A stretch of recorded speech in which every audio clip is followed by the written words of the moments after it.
नमस्कार दोस्तों, स्वागत है आपका हमारे YouTube चैनल पर। मेरे सभी प्यारे दोस्तों को जय श्री कृष्णा। परीक्षित के जन्म की कहानी। परीक्षित के जन्म की कथा महाभारत के युद्ध के समय की है। जब द्रौपदी को इस बात की जानकारी मिली कि अश्वत्थामा ने उसके 5 बेटों की हत्या कर दी है, तो उसने अनशन करने की ठान ली। द्रौपदी ने प्रण लिया कि वह अपना अनशन तभी तोड़ेगी जब तक कि अश्वत्थामा के सिर पर लगी मणि उसे नहीं मिल जाती। जब अर्जुन को इसकी जानकारी मिली तो वे अश्वत्थामा से युद्ध करने निकल गए। दोनों के बीच भयंकर युद्ध शुरू हो गया। अर्जुन को मौत के घाट उतारने के लिए अश्वत्थामा ने अपना ब्रह्मास्त्र निकाला। यह देख अर्जुन ने भी अपना बचाव करने के लिए ब्रह्मास्त्र का प्रयोग किया।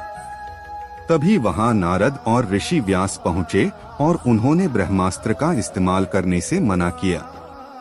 इसके बाद अर्जुन ने अपना ब्रह्मास्त्र वापस कर लिया, लेकिन अश्वत्थामा ने ऐसा नहीं किया। दरअसल अश्वत्थामा 5 पांडवों के कुल को नष्ट करना चाहता था। इसलिए उसने अपने ब्रह्मास्त्र की दिशा बदलकर अभिमन्यु की पत्नी, जो कि गर्भवती थी, उसकी ओर कर दिया। इस पर भगवान कृष्ण ने कहा, अभिमन्यु की पत्नी उत्तरा को परीक्षित नामक बेटे के जन्म का वरदान मिला है, इसलिए वह जरूर जन्म लेगा।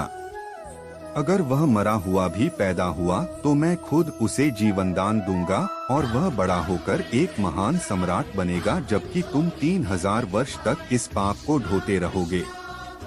साथ ही हमेशा तुम्हारे खून से बदबू आते रहेगी और वह ऐसे ही बहता रहेगा। यही नहीं, तुम हर प्रकार के बीमारियों से घिरे रहोगे। इसके बाद अर्जुन ने अश्वत्थामा को रस्सी में बांधा और द्रौपदी के पास ले आया। अश्वत्थामा की हालत देखकर द्रौपदी को दया आ गई और उसने अर्जुन से उसे छोड़ने की अपील की। मगर भगवान कृष्ण ने ऐसा नहीं होने दिया और उन्होंने अर्जुन को आदेश दिया कि उसके सिर से मणि निकाल ले और द्रौपदी को दे दे। इधर ब्रह्मास्त्र के गर्भ में जाते ही उत्तरा को तेज दर्द होने लगा। यह देख भगवान कृष्ण ने अपना छोटा रूप धारण किया और उत्तरा के गर्भ में दाखिल हो गए। कृष्ण का छोटा रूप एक अंगूठे के बराबर ही था। वे शंख, चक्र, गदा और पद्म सब कुछ धारण किए हुए थे। उत्तरा के गर्भ में अश्वत्थामा द्वारा छोड़े गए ब्रह्मास्त्र की आग को शांत कर रहे थे। वहीं गर्भ में पल रहा बालक उन्हें देखकर हैरान था कि मेरी माँ के गर्भ में यह कौन घुस गया है। कुछ समय बाद उत्तरा ने अपने बच्चे को जन्म दिया, लेकिन वह मृत पैदा हुआ। यह देख वह रोने लगी।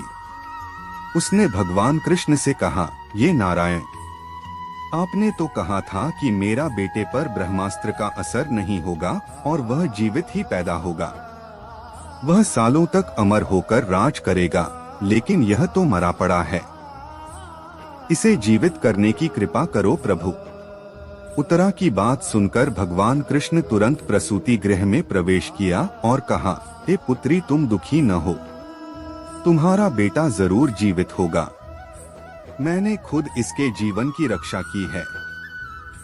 इसके बाद कृष्ण भगवान ने मृत बालक पर अमृतमयी नजरें डाली और कहा, अगर मैंने जीवन में कभी झूठ का साथ नहीं दिया है और हमेशा ब्रह्मचर्य के नियमों का पालन किया है, कभी किसी लड़ाई में अपनी पीठ नहीं दिखाई है, न ही कभी अधर्म का साथ दिया है, तो अभी इसी समय अभिमन्यु का यह पुत्र जो मरा पड़ा है वह जीवित हो जाए। इतना कहने के बाद कृष्ण ने जब उस मृत बालक पर अपना हाथ डाला तो वह जीवित हो गया और रोने लगा। इसके बाद भगवान कृष्ण ने ब्रह्मास्त्र को वापस ब्रह्मलोक भेज दिया।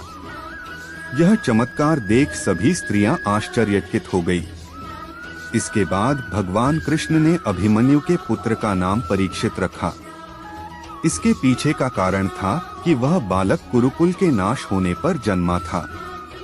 वहीं जब युधिष्ठिर वापस आए और उन्हें बालक के जन्म के बारे में पता चला तो वे भी खुशी से झूम उठे।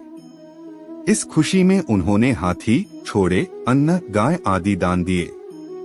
इसके बाद उन्होंने ज्योतिष को बुलाया और बच्चे के भविष्य की जानकारी ली। इस पर ज्योतिषी ने कहा, यह बालक प्रभु श्री कृष्ण चंद्र का भक्त कहलाएगा। यह एक धर्मी, यशस्वी, पराक्रमी व दानी होगा। ज्योतिष ने आगे बताया कि जीवन में एक ऋषि का शाप पाकर गंगा के तट पर यह श्री शुकदेव से आत्मज्ञान की प्राप्ति करेगा। ज्योतिष की बात सुनकर युधिष्ठिर खुश हुए और उन्हें दक्षिणा देकर वहां से विदा कर दिया।